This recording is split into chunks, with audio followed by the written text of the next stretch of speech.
One Question is designed to give subscribers valuable insights on how executive leaders in college athletics think about key issues on their respective campuses, in their departments, or within their leagues and conferences.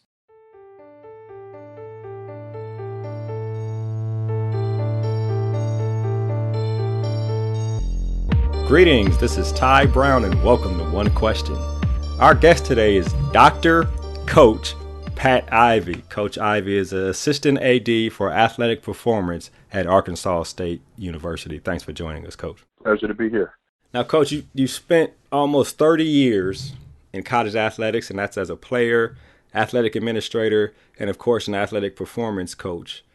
You spent some time working on campus over at Missouri, in addition to the long stretch where you spent there working in strength and conditioning and athletic performance. So you have a wide lens of experience in terms of athletic performance with respect to the influence that the practitioner holds with the student athletes, some of the challenges that the practitioners face on campus around the country. What would you say are some of the recurring questions that those in this type of position are asking themselves on a daily basis? I would say number one is how can we continue to have a positive impact on those around us, our student athletes, our coaches, people that come in contact with the student athletes every day. How can we continue to maximize our opportunities to have a positive influence on them? Trying to understand their challenges is something I think that is the student athletes' challenges. I think is something that continues to be something we're focused on addressing and trying to take on. I think our coaches continue to have demands placed on them that continue. It's something that continues to grow, and we have to understand what's on their plates and try to fill those gaps. College athletics, I think, has changed and evolved. It's grown, and we have to continue to find ways to support those around us. All those things you just named have their own specific challenges. Is there anything specific that the athletic performance coach has to consider that maybe those other stakeholders you just named don't understand? The considerations that you have to ask yourself, how can I make sure I take care of this, even though the people who brought me here or the people who know how important my job is don't understand the necessity of these one or two things?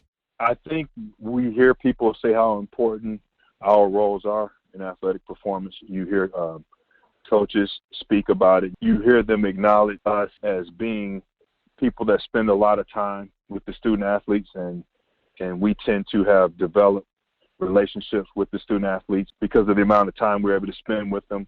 It may be different than others. I think you see people acknowledge it. You hear head coaches talk about one of the first people they need to hire on their staff is the strength and conditioning athletic performance coach. I think you see more ADs leaning on strength and conditioning coaches for guidance and advice. You see more assistant and associate AD titles attached to the strength and conditioning coaches. And our athletes, I think they expect us to have an idea about how to train physically, how to train mentally. They expect us to have information on nutrition and supplements. Even though we have sports nutritionists, even though we have sports psychologists, sports medicine professionals, they expect us to have some knowledge in those areas, and they would like to ask questions, and I think they expect us to give them some guidance and direction. In terms of the expectations that are put on you, here's a question I've asked myself, and from the people I know who have worked in that space. The way that people who work in athletic performance positions are evaluated, is it evaluated with the same gravity as the expectations that are put on you? Like how are you evaluated by all those people that have come to you, even outside of the coaches? When you're talking about athletic directors and administrators coming to you asking these questions, the evaluation process of a strength coach seems to be, I mean, it's got to be more than just are our guys flexible and fast and is everybody healthy? Like what is the evaluation process when you sit down with the person who's evaluating your performance? You know, what's interesting, in some cases, we report directly to the football coach, even when it's not on paper and there's some sort of organizational chart, we still report to the football coach. We still report to the athletics director, even though whether it says it on paper or not. And a lot of times we have a direct supervisor.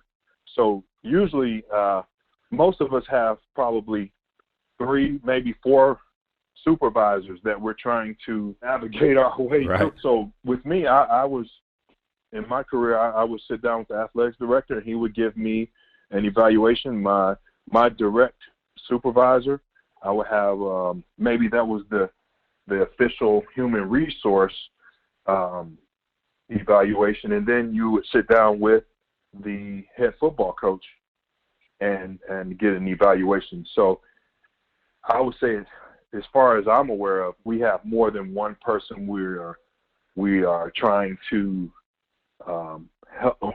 We're trying to work with. A lot of us, our jobs depend on the success of the football team, the health of the football team, and the ability to build and maintain relationships with many people. The players, you have to be the disciplinarian. You have to be extension of the head coach, but you can't be the head coach.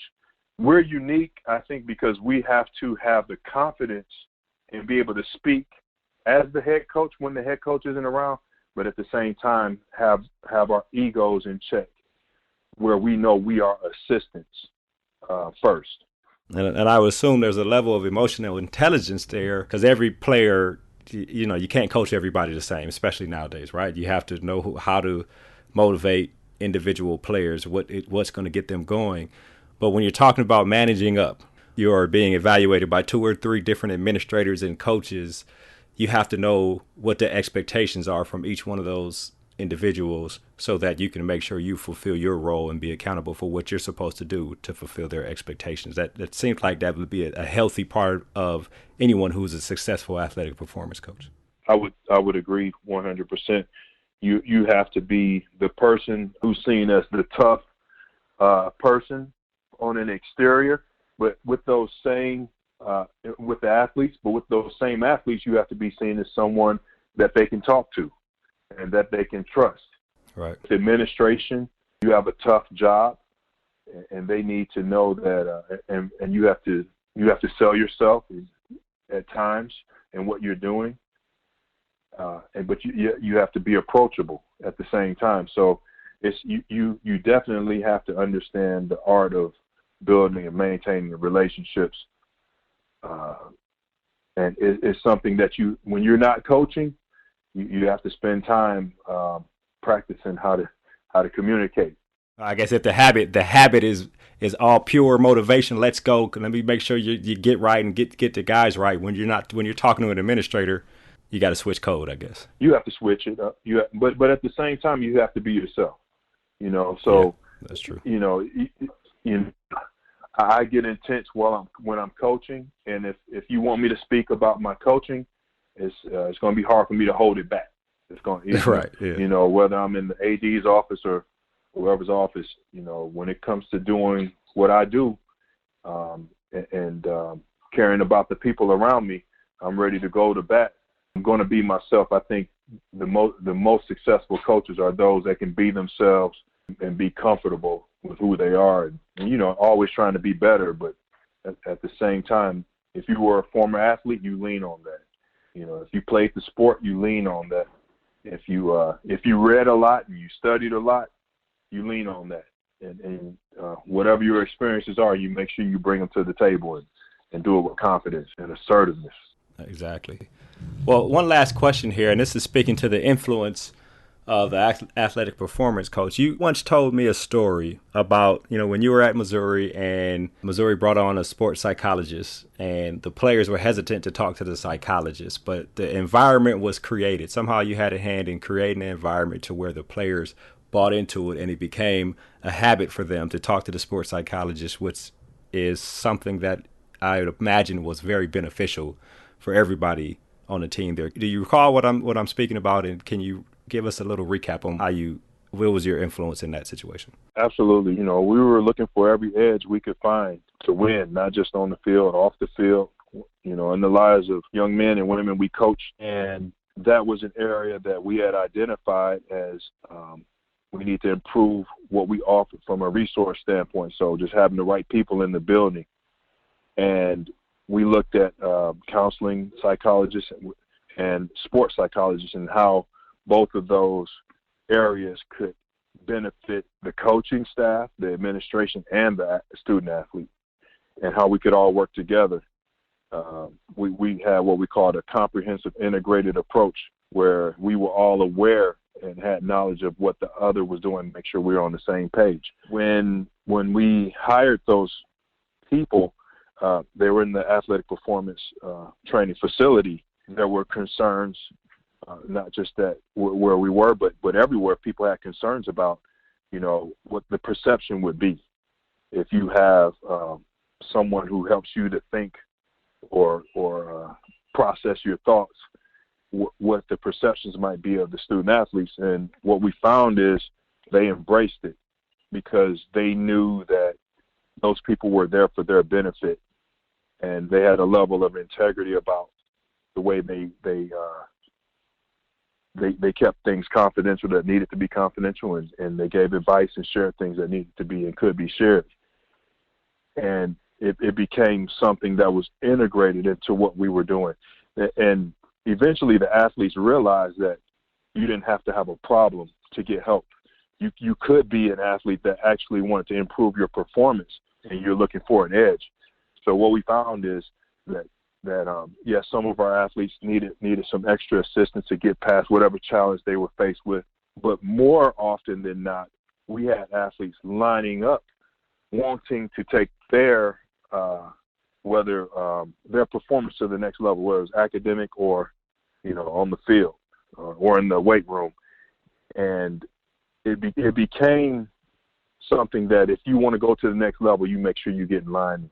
You talk to these professionals that we had in the athletics department.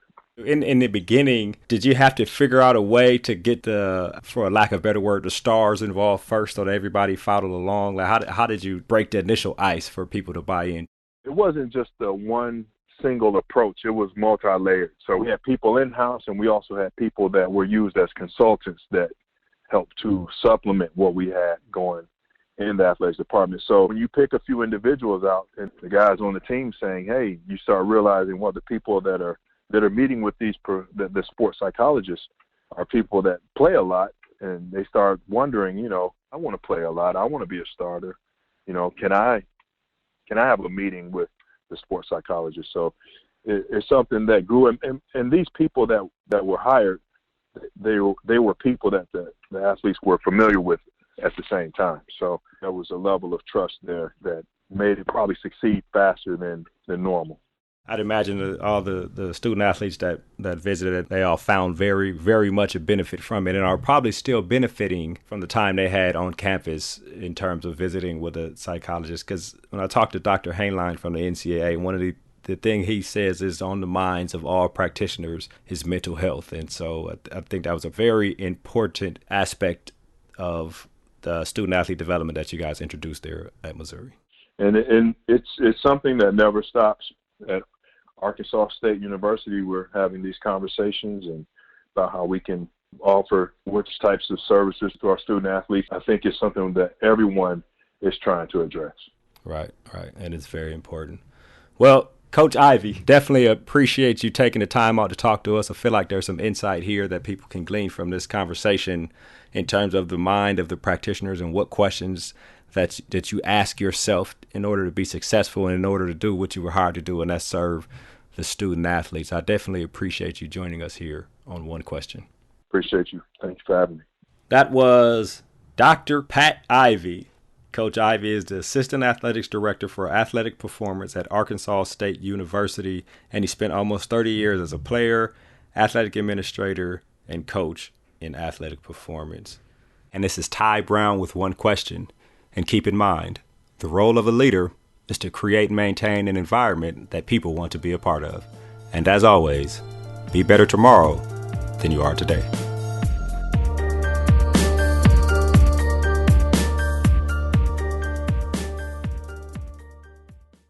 This episode of One Question is produced by Spades Media Group. solving problems using creative leadership.